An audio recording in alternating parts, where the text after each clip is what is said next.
Hi guys and welcome back. So today I'm going to be showing you how to make this gluten-free lemon, almond and polenta loaf. Let's begin. To get started on the recipe, you'll want to grab yourself a large mixing bowl, and into your mixing bowl place your butter, then microwave that until it's fully melted. For me it was around 90 seconds, but take as much time as you need to get it fully melted.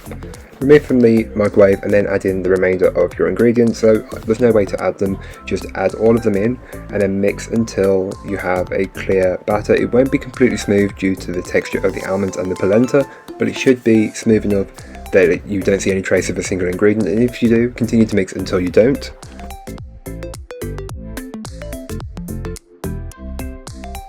You can then go ahead and give the bowl a good scraping down, and this is just to incorporate any bits that may not have been fully worked in from earlier on. But if you're using a hand mixer, you shouldn't have such an issue, but if you use a stand mixer, you may have this issue, so just give it a good scraping down.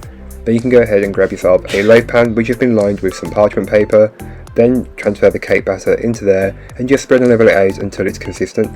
Once you're happy, you can then bake it off. I will leave all the information you need in the blog post, which will be linked down below, so don't forget to check it out if you're interested. So once your cake is baked and cooled, you can go ahead and finish it off. So I'm just using some icing sugar and vanilla and milk, and just until you've got a spreadable glaze.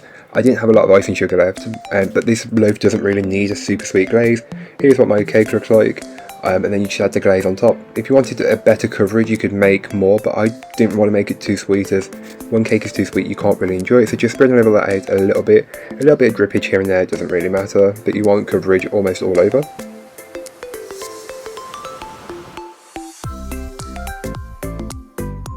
So thank you so much for watching, I hope you enjoyed. If you did, don't forget to like, comment and subscribe for more from me, and I'll be back again soon with another recipe, so join me then.